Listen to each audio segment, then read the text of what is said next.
Welcome, everyone, to the third episode of Wellness Mastery with me, Dr. Du Toit. Today's episode is delving into another pillar of the seven pillars of health, or the seven foundations of health. And we'll be delving into the importance of having deep and meaningful connections in our lives, vis-a-vis relationships with other human beings, or as I like to call it, community as medicine. Today's episode delves and builds deeply on the previous two episodes, so I'd encourage you to watch them. And just to briefly recap, episode one delved into the healing power of nature and how to disconnect from the distractions of life in the Western rat race and technology, and finding healing and balance by spending more time outdoors. That episode particularly delves into the whole concept of what the industrial revolution has done to us, what has actually contributed as deeply to the loss of deep connection with other people and ourselves as anything. So do listen to that. And episode two delved into the power of being present and having inner stillness. You can call it meditation, or having a quiet mind. So that delves deeply into how to cultivate a life of inner peace and balance, which actually leads to be able to be present, actually building, real deep relationships with other people, because you're there and present to actually listen to what other people are saying and doing. So to kick us off, I recently rented a movie called Blackberry. Um, a fictional account of the whole story of the BlackBerry cell phone. Well, many of you will remember the rise and fall of that amazing cell phone company. I know for us in South Africa, it really was an exceptional device that all of my friends used, and many people in South Africa did, and I loved it. And I was very sad to see it fade away and die. I never knew why until I watched this documentary. And I encourage everyone to watch it because it's such a powerful um, lens to view through what work culture has actually become, how um, devastating it is when individuals in business and work pursue money as the only goal and literally bully and you could say shout and kind of like destroy people, relationships, because of the pursuit of financial success. So it really outlines the unhealthy work culture we have found ourselves in, and I'm sure many of you listening might find yourself in as well. Uh, so we have also seen a tremendous shift because of technology, cell phones being part of it.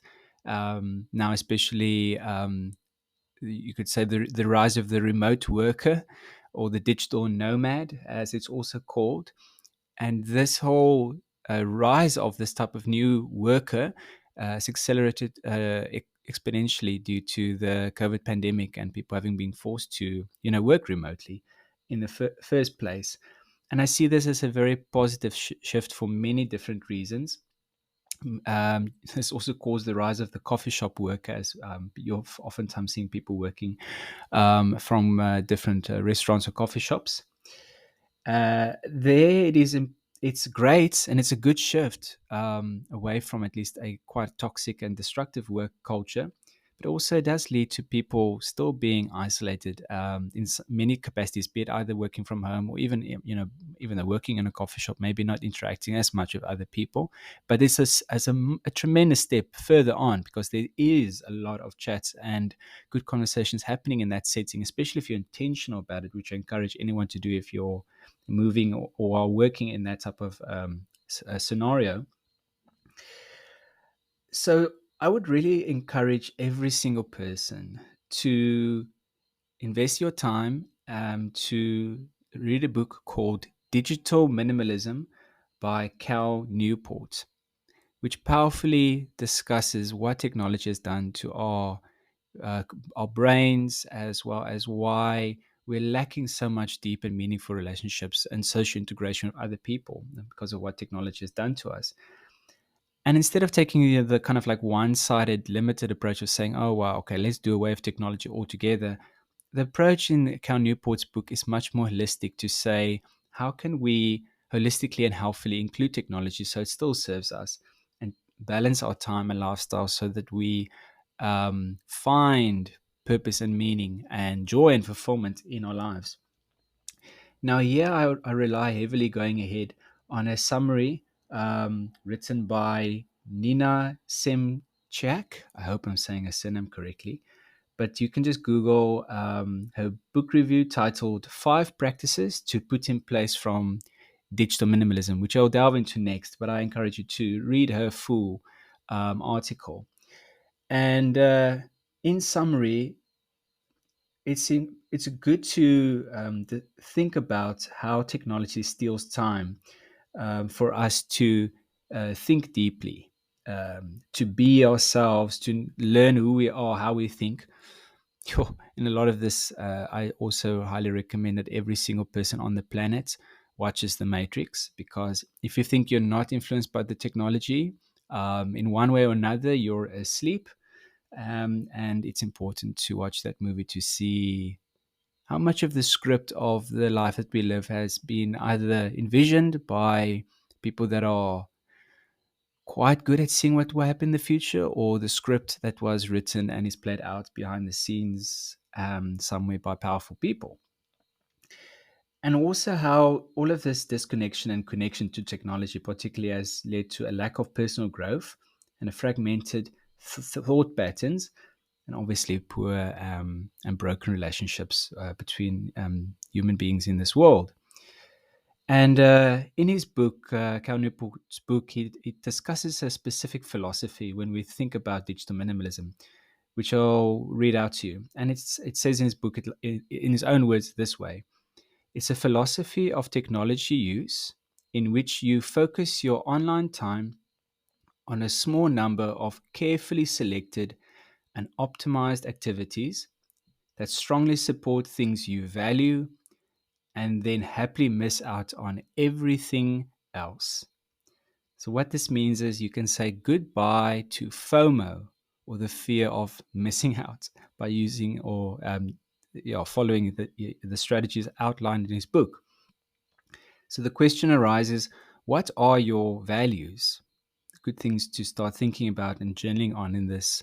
While we're now coming into the December holidays here in South Africa, lovely summer holiday, no snow, sunshine, beach, and lots of time. I trust people spending outdoors. Good time to ponder about what are your values? What do you enjoy spending time on? The people you like spending time with, activities you enjoy doing. Start writing and journaling on those things. So, do you value being part of a thriving community that supports you no matter what? Not just when it's going good, but when literally the salami hits the fan. There's friends that stick around when things go bad. And all of those things are good to ponder. And why aren't those things a part of your own personal life? And I'll be giving strategies later on to cultivate more of the deep, meaningful community life in your personal life. The second point in Nina's book summary talks about stepping away from the phone, which is also being called or catchphrased the digital detox, which, if you read the book, which I read through, or I listened through, I'm an audible person, but yes, is the concept of, it should be more correctly called digital declutter. What I found fascinating about this, now we delved deeply into this book on a book discussion about middle of last year, where I took a group of people through a 30-day digital detox challenge, and I learned so much, and I created so much valuable resources and stockpiled literally a number of free resources, which I'm happy to share with anyone who reaches out to me. The best thing would be to reach out to me on social media, be it Facebook Messenger, or email me directly. But the links are all connected to my podcast channel. And what we learned is that when especially delve deeply into the book, is it's more of a process of like taking an accountant's approach to the time you spend on social media and digital technologies, and being very particular about saying, yo, these things are the areas I want to spend times on. This is valuable to me. Obviously, delving to your values first, and then spending time on them and cutting out everything else. And then also, like a accountant on your time, being mindful of the time you actually spend and putting time aside in particular slots of the day to be on whatever technology you choose to be. Many people recognize that they can cut out many social media platforms completely. Others are essential for their growth in many different areas. And many people decide that they don't need to spend time every day on either particular social media platform, but maybe only half an hour dedicated on a Saturday morning or whatever it might look like in your weekly schedule when that seems to be a good time. So, and then Nina goes further to say well, this is all summaries from the book, but we need to spend time alone. Now, all these things that are being listed are grounded in Cal Newport's book by a body of scientific evidence and epidemiological studies that would put to rest anyone that thinks about what's the value of these things. These are practices that have been followed by the most successful people in history. Many of the American presidents are quoted here in this section of the book, where you spend time walking. Walking by itself is a practice that is undervalued, and it has tremendous, tremendous potential to improve your wellness and your well-being. Also, the power of journaling, for that same matter, and more particularly in the context of what we're discussing, spending time away from your phone altogether. And then it delves into how to replace social media with real connection, at least strongly emphasizing that value. One thing to note is that even though we've been habituated to texting and WhatsApping or whatever messenger service you use, prefer to use, that is not real communication. Communication is it's a conversation. I think voice notes are better, slightly better, and much better in many ways, but it can never replace real time spent with real people in real, deep, and meaningful conversations. So it's good to draw some boundaries in your life and being straight to the point and potentially saying it's like, yo, this conversation is nice and all, but let's meet for coffee or call me. But ideally, meeting people in person is the whole point here. And the last point, spend your free time in worthwhile pursuits, or otherwise called reclaim leisure time. What would you be able to do with your life if you recognize that you're losing an hour or more every single day on mindless scrolling or not building real, meaningful, and deep friendships or relationships in your life? Would you potentially join a local training group to up your fitness game, or join a community that's involved in a hobby that you are deeply passionate about and grow friendships there and grow into the hobby that gives you joy and fulfillment? All things to think about. Now, I saw another side of the work culture myself from my experience. A couple of years ago, I worked in Thailand at a luxury wellness sanctuary and spa called Kamalaya on an island called Samui, and a beautiful honeymoon destination. And it's one of the top 10 rated wellness retreats and spas in the entire world, and definitely under the top three when it comes to wellness destination, the beauty of the resort, as well as the restaurant having won many, many awards still up until this day for their nutritious cuisine. But what sets them apart is the approach of the wellness department to taking people's hands on a journey of wellness. So they hired naturopaths from all over the world, which is how I came up on the position. I was hired as a naturopathic doctor to work there as a wellness consultant. And every single guest that is booked in was automatically assigned a naturopath to guide them through their stay, where we facilitate every facet of their stay to make sure that they do have a deeply transformative wellness experience. They're particularly well known for their detox programs, which I'm very grateful to have excelled in and learned a lot from, and learned constantly still teach people about how to do a holistic detox program. But not to get sidetracked.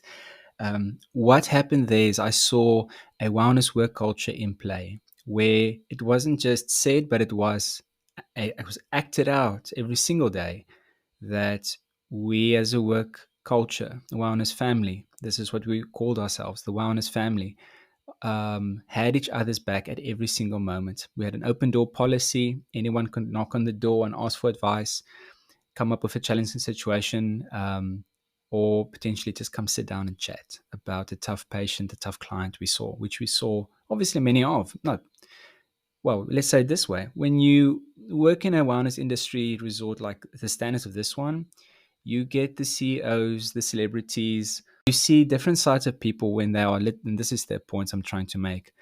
When they are in a environment of work where they are constantly in flight or flight mode, you build so much stress in your body. You eventually, explode that out onto someone else, which I emphasized a lot in the previous episode 2 of the podcast series. And we unfortunately had that, and we had to go through that. In fact, we encouraged it because the conversations we had made those things come to the surface. We even did something called emotional consultations, which is something I highly recommend every single person also does, or at least once in their life, potentially multiple times with some sort of coach or counselor to actually delve into the emotional state and what triggers them. So we actually facilitated those things and guided them through emotional change. We even had a program called Embracing Change, which was our emotional balancing program.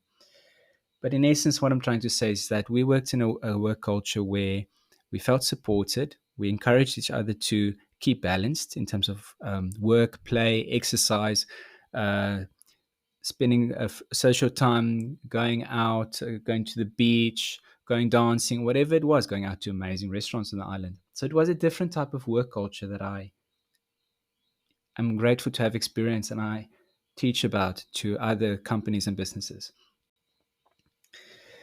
So I realized that many of us have in our work life have worked for businesses or companies that host team building events. Us coming now into this end of this year in December, I'm sure many people might have had some team building events, or at least their AGMs or the annual general meetings, usually combined with team building events, if not done maybe in the beginning of each year.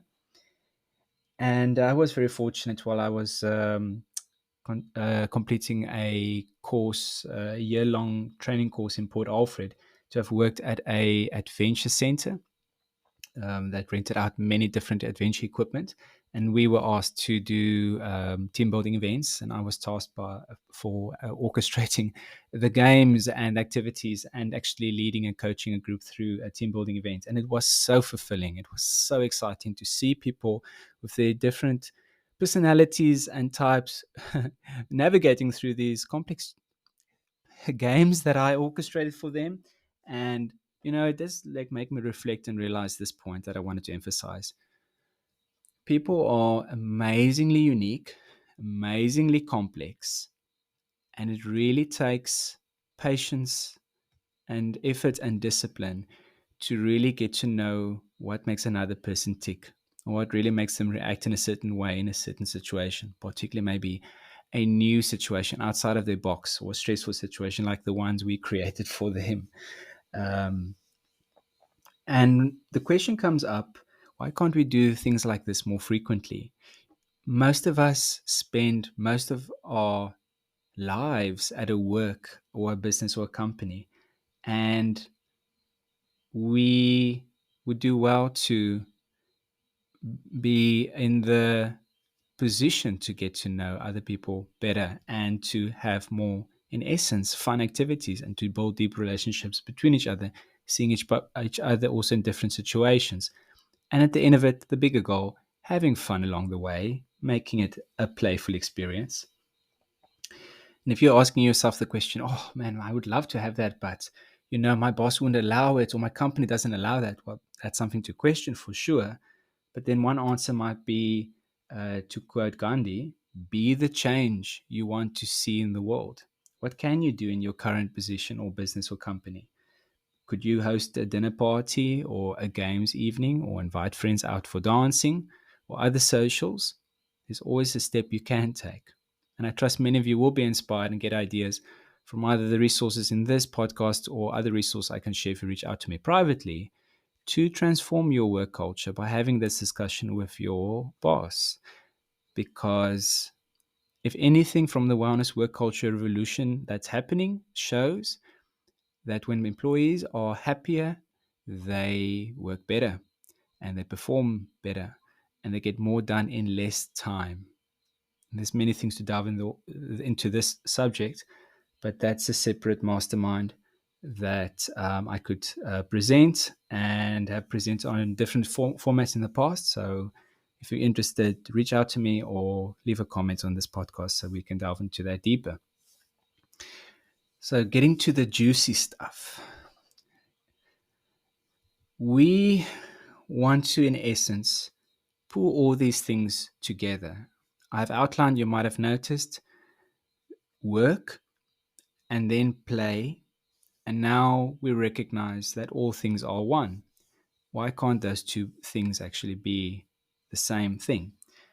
I'm going to read to you a quote by James A. Missioner.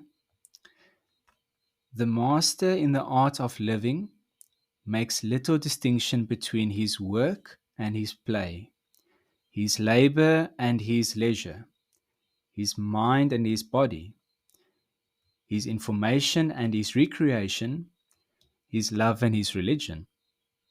He hardly knows which is which. He simply pursues his vision of excellence at whatever he does, letting others to decide whether he is working or playing. To him, he is always doing both. This is what I envision for all of you. And to find more of this in your life, you would be, I think, impressed to start noticing, and I can testify to this, that the global work culture, the global business and company, setting are now actively hiring wellness coaches and consultants to do just the type of, you could say, adjustments or fixing to get more of the wellness work culture going. And I've given you many tools to do that for you in your own setting, and identify this role in your own work company, and have people come in to fulfill this role of creating a balance. And I will guarantee to you, when the scientific evidence and studies that have been done and the practical examples like Mind Valley are all laid out in a clear and concise way to any company, business, or boss, it'll be more than evident for them to see that it's the best step that they would ever take. Even if it was just on the level of seeing that every employee gets the same amount of work done in 4 hours than they would have done in 8 hours because of implementing these changes. And you will be happier and healthier, and the company would be wealthier on their journey of pursuing whatever vision or mission, which I trust they have strongly conveyed to you along their way. If none of these things apply and you can't apply them, well, it's potentially a good time to start spicing up your CV. Start planning and seeing how you can make a strategic shift, or potentially work for yourself, starting your own company or business, becoming an entrepreneur, which is something that mustn't be taken on lightly, because I think there's a lot of over emphasis of all the perks of that type of life. These things can be very, very hard work. But it really depends on the people that are supporting you. I know for a fact that my life has dramatically changed since I had a life coach, and I have many people that coach me in any different areas of wellness and health. So when you have, and my life coach is also a business coach. So when you have the support and the right tools in your hand, many doors will and can open up for you. And the last tool that I want to give to you. Now, we'll be delving into coming into the 27th of December on a mastermind online webinar.